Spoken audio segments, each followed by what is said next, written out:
नमस्कार। स्वागत करते हैं एक बार फिर से आप सभी लोग का हमारे चैनल इंग्लिश मास्टरी पर। मैं धर्मेंद्र कुमार ओझा, आप लोग का इंग्लिश टीचर, स्वागत करता हूं अपने चैनल पर। आज का जो टॉपिक है ग्रामर से रिलेटेड है, जिसका नाम है टाइम एंड टेंस। बहुत सारे स्टूडेंट्स होते हैं जो मुझसे पूछते रहते हैं कमेंट्स में कि सर टाइम और टेंस में बेसिक डिफरेंस क्या है। टाइम का मतलब समय होता है और टेंस का मतलब काल होता है। दोनों ही प्रेजेंट, पास्ट और फ्यूचर को ही बताता है, तो दोनों में अंतर क्या है? तो यदि आप जानते हैं तो कमेंट्स में बता सकते हैं। चलिए मैं आपको बताने की कोशिश कर रहा हूं कि टाइम का हिंदी तो होता है समय और टेंस का हिंदी होता है काल, लेकिन दोनों के बीच में एक बेसिक डिफरेंस है।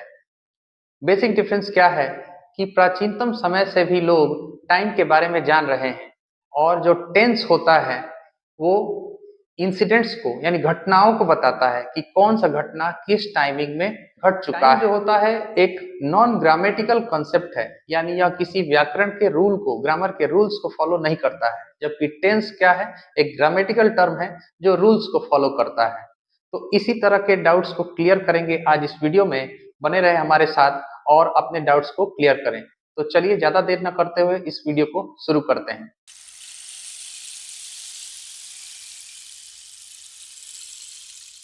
तो चलिए टाइम और टेंस के बीच में क्या बेसिक डिफरेंस है, हमने इस वीडियो के शुरुआत में आपसे जिक्र किया था, लेकिन अब हम डिटेल में समझने की कोशिश करेंगे कि टाइम और टेंस में क्या डिफरेंस होता है। तो चलिए बोर्ड पर देखते हैं। टाइम एंड टेंस, समय और काल। Time and tense are two different things, यानी समय और काल दो अलग अलग बातें होती हैं, दो अलग अलग चीजें होती हैं। कैसे? देखिए, टाइम का मतलब समय और टेंस का मतलब होता है काल। टाइम और टेंस में क्या डिफरेंस है? पहला पॉइंट लिखा हुआ है कि it is a non grammatical concept. इसका मतलब क्या है कि यह जो टाइम है, समय जो है, यह नॉन ग्रामेटिकल कॉन्सेप्ट है। नॉन ग्रामेटिकल कहने का मतलब यानी व्याकरण से संबंधित नहीं है। और जबकि वही टेंस की बात करें हम, तो लिखा है it is a grammatical concept, यानी यह क्या है, ग्रामेटिकल कॉन्सेप्ट है, यानी कि व्याकरण से संबंधित चीज है, होता है।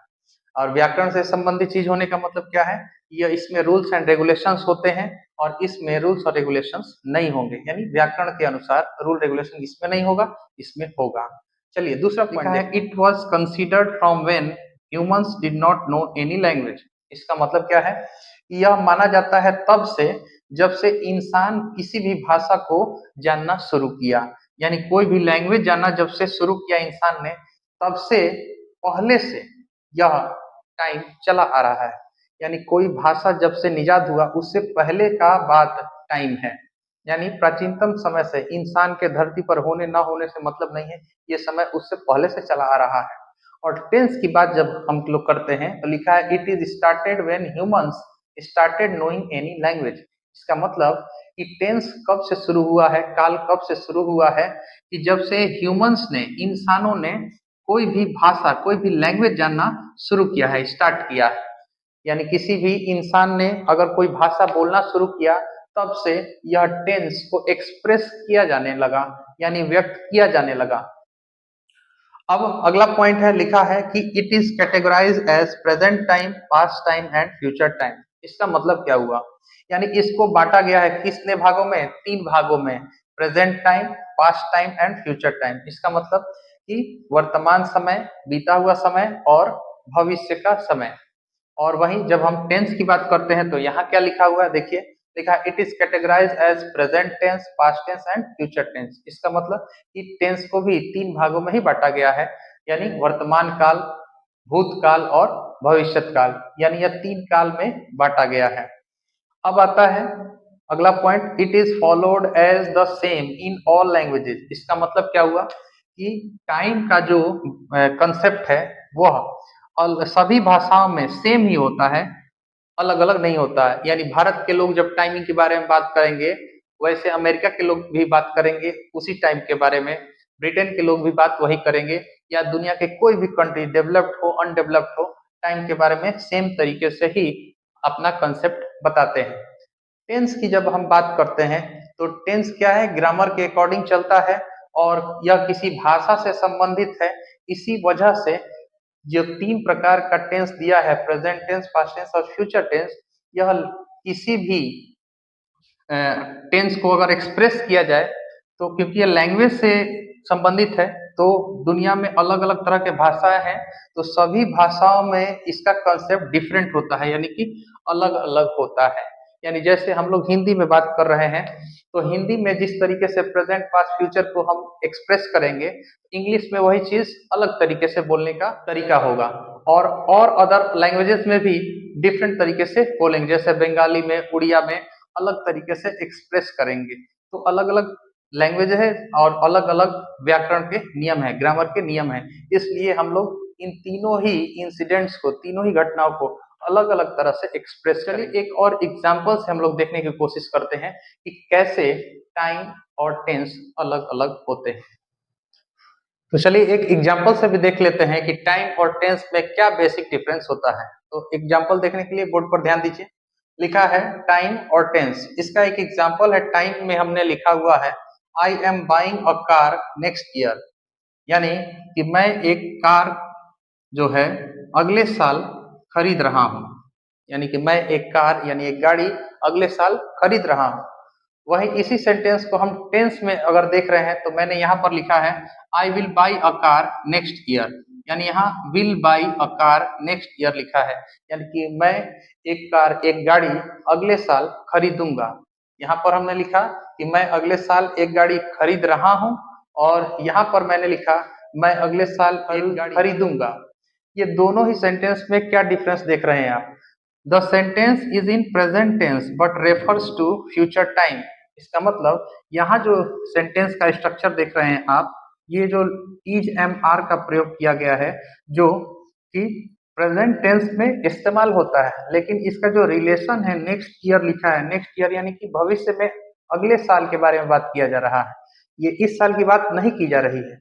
तो सेंटेंस लिखा है प्रेजेंट कंटिन्यूअस में, यानी प्रेजेंट टाइम में लिखा हुआ है, और इसका संबंध जो है इस एक्शन का, यानी बाई कब कर रहे हैं, तो अगले साल कर रहे हैं, यानी इस साल की बात नहीं है, फ्यूचर की बात है।